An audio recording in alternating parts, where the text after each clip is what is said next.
어떤 분이 산적을 만났어요. 혼자 가다가. 그래서 막 도망을 치는데 이제 붙잡히면 죽습니다. 뭐 옛날에.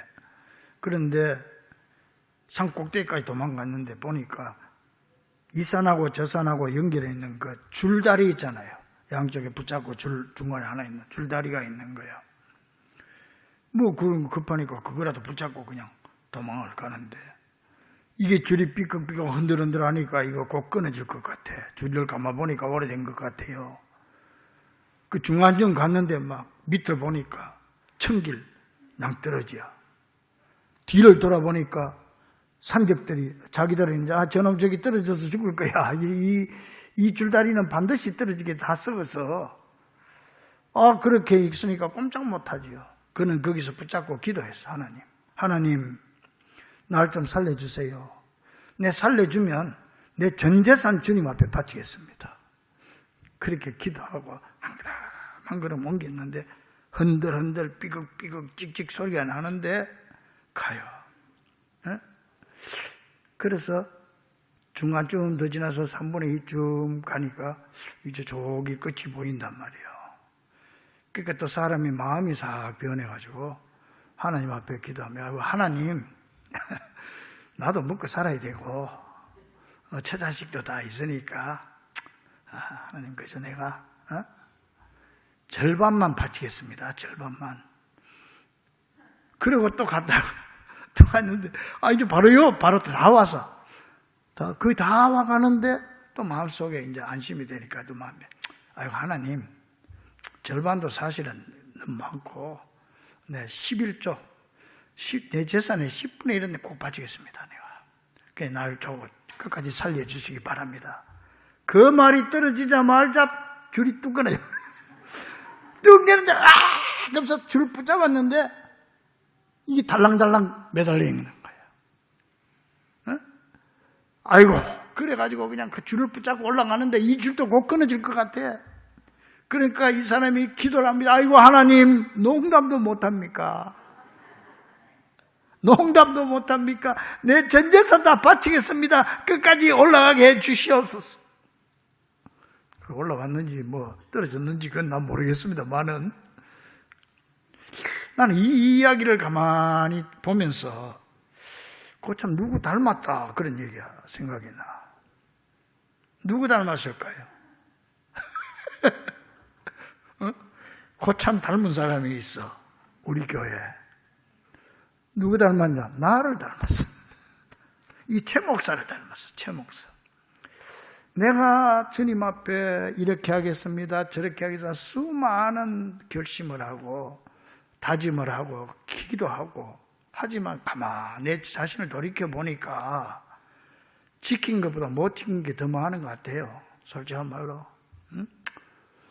기도도 내가 약속했던 것만큼 못한 것 같고 성경도 그렇게 못 본 것 같고 성도들 사랑도 내가 원했던 것만큼 하나님 앞에 약속했던 것만큼 실천하지 못한 것 같고 이런 여러 가지 생각이 내 자신에 대한 생각이 납니다.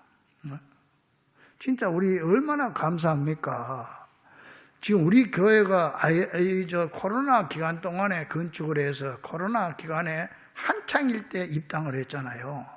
이건 진짜 기적 중에 기적이에요. 우리 교인들 그렇게 많지도 않은데 그리고 지금 코로나 이후에 지금까지 잘 버텨나가고 있잖아요. 지금 우리 교회는 재정부 보고 제가 들어보니까 항상 예산 초과야. 할렐루야. 이건 얼마나 하나님의 큰 은혜인지 몰라요. 지금 코로나 때문에 문 닫는 교회가 많습니다. 특히 건축하다가 부도난 교회는 수도 없어요. 그런데 우리는 이렇게까지 하나님 지켜줬으니까 내 입장에서 볼 때는 진짜 목숨 바쳐서 충성하고 성도들 사랑하고 성도들을 섬기는 이런 목사가 돼야 되는데 내가 내 자신을 볼 때는 좀 부족해. 늘 주님 앞에 가서 죄송한 것밖에 없어요.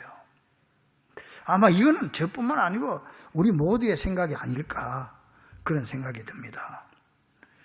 어느덧 9월 첫 주일을 맞고 보니 참 세월이 빠르다 그런 생각도 듭니다. 오늘은 이 결실의 계절, 가을의 문턱에서 우리가 가져야 할 신앙 자세를 기억하면서 함께 은혜 나누기를 원합니다. 먼저 우리는 이 가을의 문턱에서 하나님의 약속을 지키시는 그 하나님을 바라볼 수 있어야 되겠습니다. 하나님은 지금까지 우리한테 약속을 하나도 어긴 게 없어. 내가 어겼지. 그런데도 수없이 덮어주셨어. 하나님은 한 번 약속한 거는 끝까지 지키는 분입니다. 하나님이 처음 약속한 게 언제인지 아세요? 창세기 3장에 보면 아담과 하와가 에덴 동산을 선악과 따먹고 나니까 그 전에 약속했어. 무슨 약속? 네가 선악과를 따먹으면 여기서 쫓겨나고 따먹지 않으면 여기서 네가 이렇게 영생 복락을 누리며 살 것이다. 그랬는데 인간이 그 약속을 어겨버렸어. 그래서 선악과를 따먹고 보니까 약속대로 에덴 동산에서 추방할 수밖에 없었어. 하나님 약속을 지키는 분이니까. 그런데 그냥 추방하려니까 인생이 너무 불쌍하잖아. 내가 이 인생을 이렇게 하려고 만드는 건 아닌데, 축복해 주려고 만들었는데, 그래서 하나님께서 다시 약속을 하는 거예요. 너희들이 여기서 쫓겨나가지만 내가 너희들을 반드시 구원해 줄 것이다. 실낙원을 복낙원 시켜줄 것이다. 내가 여자의 후손으로 구세주를 보내가지고 그를 너희들 대신해서 십자가에 못 박게 하고 죽여서 너희들의 죄를 다 용서해주고 너희들을 다시 구원해 줄 것이다. 회복시켜 줄 것이라고 약속을 했어요. 그게 창세기 3장 15절이에요. 그리고 나서 이 구약 시대가 계속 그러면서 하나님이 가장 적당한 시기에 예수 그리스도를 구세주로 여자의 후손으로 처녀의 몸에서 태어나게 하신 거예요. 여러분, 예수님이 태어난 시기를 세계 역사로 보면은요, 그때가 로마 제국 시대인데 이 역사학자들은 그 시기가 복음을 전파하기 가장 좋은 시기였다는 거예요. 역사적으로.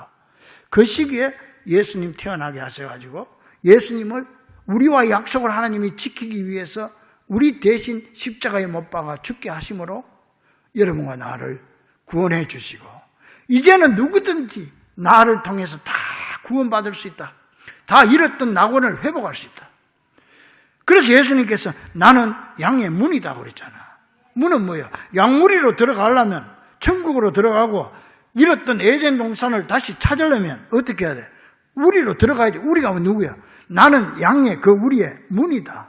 예수님이 내가 십자가에 죽었었고 길을 닦아놨으니까 나를 통해서 천국에 가라.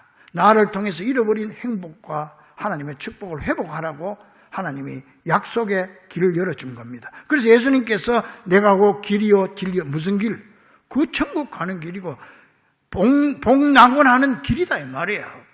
이렇게 하나님은 우리와 약속을 지키기 위해서 그 당신의 독생 아들을 십자가에 희생시키면서까지 여러분과 나와의 약속을 지켜주신 하나님. 믿습니까? 이 놀라운 하나님의 은혜와 축복과 약속을 우리가 오늘 기억할 필요가 있다는 거예요. 그런데요, 이 주님 앞에 가는 자는 아무것도 필요 없어요. 주님이 약속하신 이 길 그냥 믿음으로 가기만 하면 돼요.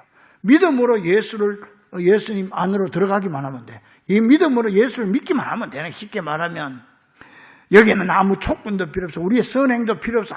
아무것도 필요 없어. 주여 믿습니다. 내가 예수님 때문에 구원받는 줄로 믿습니다. 그러면 되는 거예요. 얼마나 쉽게 열어놨어. 이렇게 우리 주님은 우리와의 약속 때문에 십자가의 독생 아들을 죽이면서까지 우리에게 쉽게 회복할 수 있는 축복의 길을 열어주신 줄로 믿습니다. 이것이 바로 피로 맺어진 약속이고 파격적인 약속이요 무조건적인 약속인 것입니다. 그래서 파스칼은 말해서 인간은 동산에서 멸망하고 동산에서 구원받았다. 무슨 말인지 알겠죠? 에덴 동산의 완벽함은 폐허로 끝났고 겟세마네 동산의 구원은 쓰라린 대가를 치르고 얻은 것이다.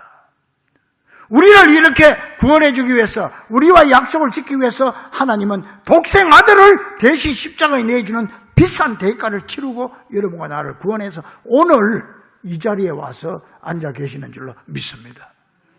이 하나님의 약속의 결과입니다. 그러므로 우리는 이 결실의 계절, 이 가을의 문턱에서 가장 먼저 약속을 지키시는 주님, 우리와 약속을 지키기 위하여 독생아들을 희생시키신 그 주님의 그 놀라우신 신실하심을 기억하고 우리에게 은혜를 주신 주께 감사하는 마음을 먼저 가져야 될 줄로 믿습니다. 그와 더불어서 이 가을의 문턱에서, 자, 하나님은 그렇다면 이제 우리 바쁘게 가던 발걸음을 잠깐 멈추고, 그동안 내가 세상에서 바쁘게 사느라고 잊어버렸던 내가 한 약속들을 우리 한번 스스로 생각해 볼 필요가 있는 겁니다. 여러분, 우리 연초에, 작년은 제껴두고라도 연초에 얼마나 많은 약속이 있습니까? 하나님 앞에 이렇게 살겠습니다. 또 내가 내 자신의 결심을 하고 다짐을 했죠. 금년에는 내가 이렇게 해야지. 또 내 가족들과의 약속, 내 이웃과의 약속, 교회와의 약속 했잖아요. 그런데 지금 와서 얼마나 내가 그 약속을 지키고 있는가, 그 약속에 대한 열매를 얼마나 맺고 있는가 하는 걸 우리가 기억해야 한다는 겁니다. 그런데 우리는 세상살이 힘들어서 이 모든 약속을 잊어버리거나 뒤로 미룬 채 살아왔다면 이 열매 맺는 계절 가을의 문턱에서 그 약속과 다짐을 다시 기억하고 실천하는 열매를 맺어야 할 줄 믿으시기 바랍니다. 여러분, 저 풀 한 포기와 저 나무 한 그루를 보십시오. 저것이 1년 지난 여름에 가전 풍랑과 때학볕을 다 견뎌내고 저 사과나무 한 그루가 변함없이 가을이 되니까 이 결실의 계절에 사과를 맺고 있지 않습니까? 이 사과 한 수 하나를 보면서도 우리 자신을 볼 수 있어야 돼요. 저것은 농부에게 실망을 주지 않기 위해서 저렇게 열매를 맺고 있는데 나는 과연 어떤가? 나는 주님과 했던 약속을 어느 정도로 지키고 있는가? 이걸 우리가 한번 기억하고 이 가을을 맞아야 되겠습니다. 어느 목사님 아들이 미국에서 공부를 하는데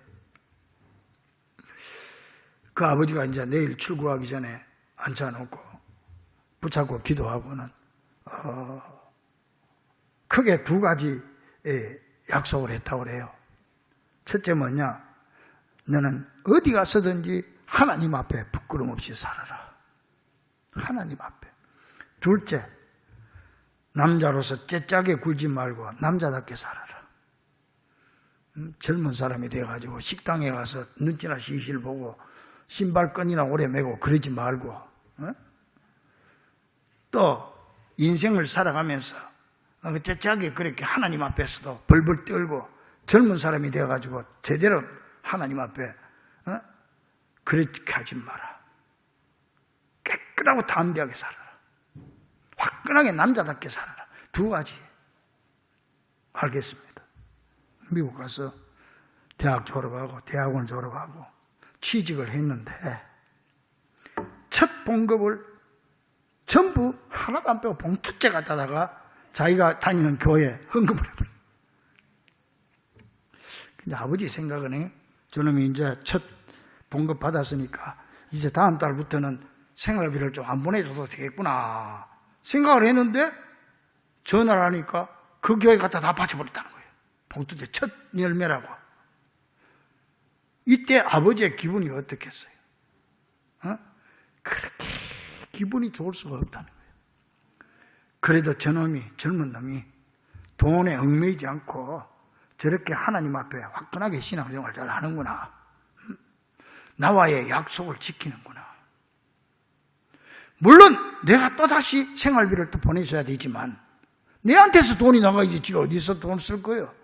그러나 아버지의 마음은 그렇게 편하더라는 거예요. 뿌듯한 보람이 있더라는 거예요. 그 아들이 바로 제 아들이에요. 오해하지 말고 들으세요. 나는 평생 그렇게 살기를 원합니다. 오늘 우리 아들이 없으니까 하는 얘기인데 나는 아들에게 꼭 무슨 짓 한마디 합니다. 딱 한마디. 나는 너를 믿는다. 나는 너를 믿는다. 어떤 짓을 해도 나는 너를 믿는다. 내가 너를 믿는다는 말만큼 무서운 말이 없어요. 이게 아마 우리 모든 부모들의 똑같은 우리 성도들의 마음이 아닌가 이렇게 생각이 됩니다. 그렇습니다, 여러분. 내가 하나님과 한 약속, 예배, 기도, 전도, 충성, 헌신, 사랑, 이런 하나님과의 약속을 지키면 그 약속을 지키느라고 내가 희생한 모든 것들은 어차피 하나님이 축복으로 또 채워줘야 돼. 책임이 하나님한테 있어. 그러나 그 하나님의 마음은 그 약속을 지킨 우리를 자랑스럽게 생각하고 더 많고 더 좋은 것으로 갚아주실 줄 믿으시기를 간절히 축원합니다. 또한 우리는 이 가을의 문턱에서 가을은 내 인생, 내 신앙에서 반드시 열매를 맺어야 하는 계절임을 기억할 필요가 있습니다. 사과나무 한 그루, 내년에 또 열매를 맺을 것이지만 금년은 금년대로 열매를 맺고 내년을 맞아야 되는 거예요.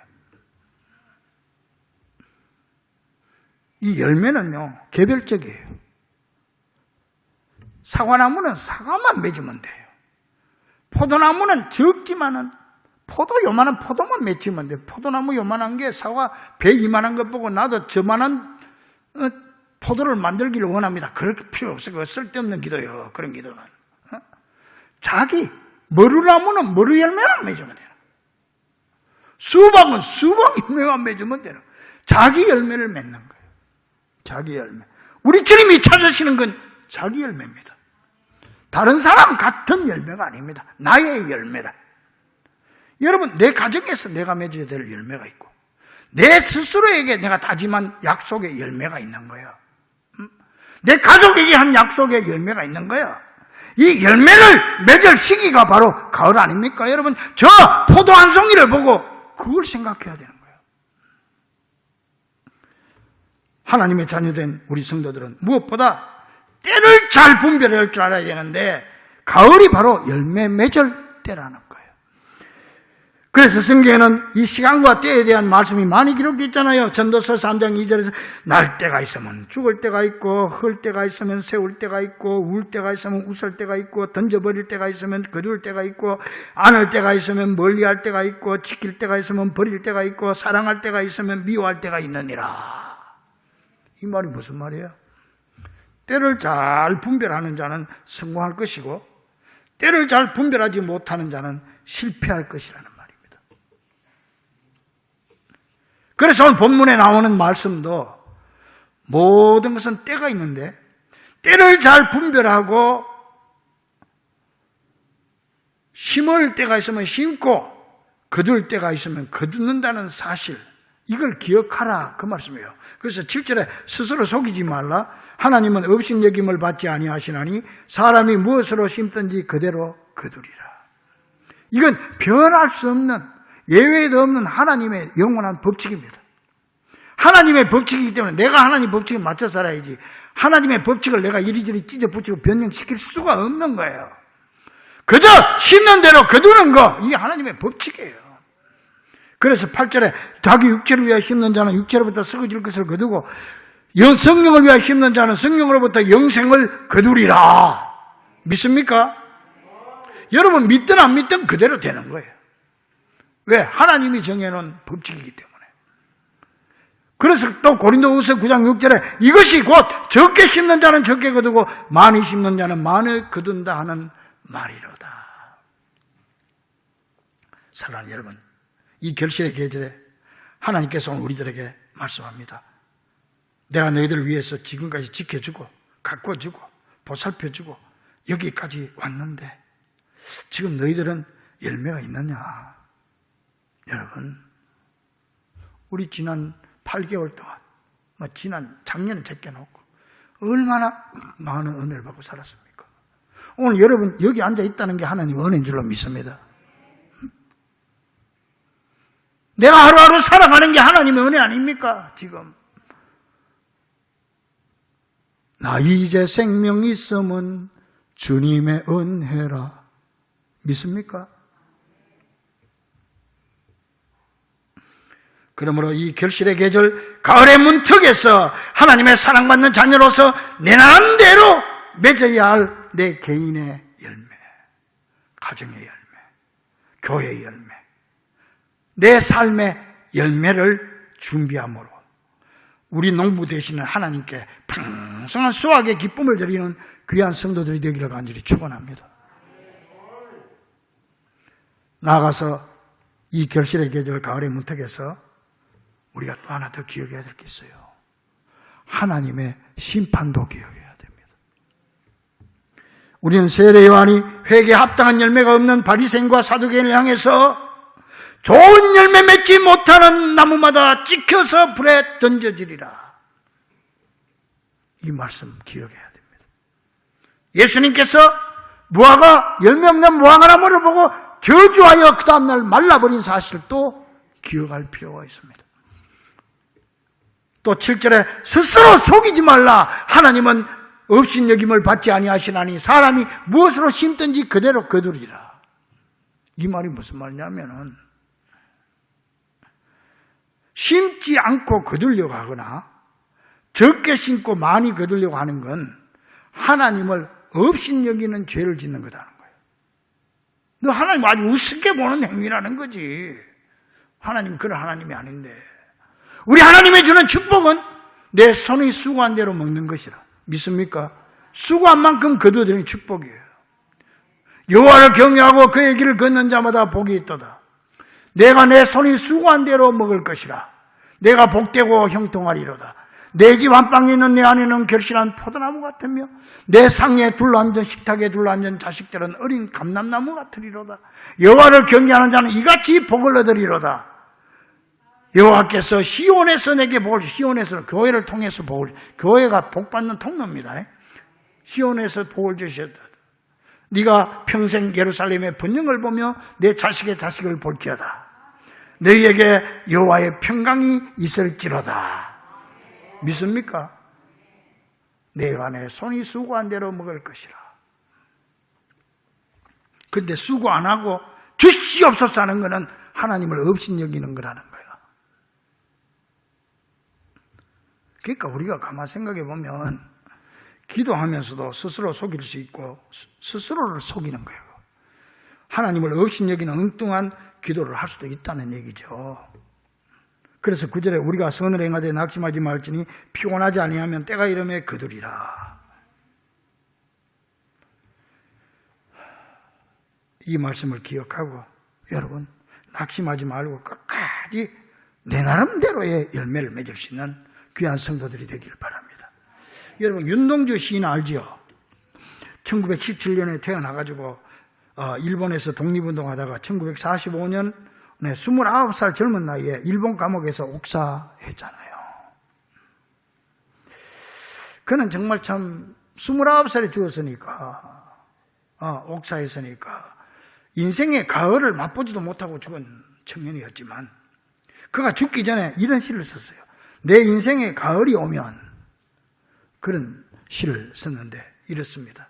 내 인생의 가을이 오면 나는 나에게 물어볼 이야기들이 있습니다.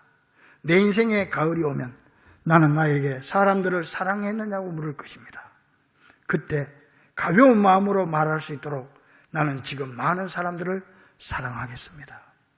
내 인생의 가을이 오면 나는 나에게 열심히 살았느냐고 물을 것입니다. 그때 자신에게 말할 수 있도록 나는 지금 맞이하고 있는 하루하루를 최선을 다하여 살겠습니다. 내 인생의 가을이 오면 나는 나에게 사람들에게 상처를 준 일이 없느냐고 물을 것입니다. 그때 자신에게 말할 수 있도록 사람들을 상처 주는 말과 행동을 말아야 하겠습니다. 내 인생의 가을이 오면 나는 나에게 삶이 아름다웠느냐고 물을 것입니다. 그때 기쁘게 대답할 수 있도록 내 삶의 날들을 기쁨으로 아름답게 가꿔야 하겠습니다. 그때 나는 자랑스럽게 대답하기 위해 지금 나는 내 마음밭에 좋은 생각의 씨를 뿌려놓은 좋은 말과 좋은 행동의 열매를 부지런히 키워야 하겠습니다. 어떻게 29살 청년이 이런 글을 쓸 수가 있을까? 참, 우리 민족들이 참 똑똑한 민족들이에요. 어? 그래서 오늘 본문 말씀은 말하고 있죠. 9절에 우리가 선을 행하되 낙심하지 말지니 피곤하지 아니하면 때가 이름에 거두리라. 사랑하는 우리 중보가족들이여, 지금까지 우리는 나름대로 부지런히 심어왔습니다. 내 인생과 내 가족을 위해 심었고, 특별히 이 아름다운 성전을 위해 코로나의 와중에서도 있는 힘을 다해 심었고, 지금도 심고 있습니다. 그러나 너무 힘들고 바쁘게 살다 보니 혹시라도 나 자신과의 약속, 가족과 이웃과의 약속, 나아가서 하나님과의 약속을 잊고 살지나 않았는지, 과연 내 인생과 내 신앙의 열매는 맺어지고 있는지, 혹시라도 심지 않고 거들려 하고 적게 심고 많이 거들려 하지나 않았는지 깊이 생각하면서 이 결실의 계절 가을에 풍성한 열매를 맺어 내 인생의 농부이신 하나님을 더욱 기쁘시게 해드리는 귀한 성도들이 될 수 있기를 주의 이름으로 간절히 축원합니다. 기도하겠습니다. 하나님 감사합니다.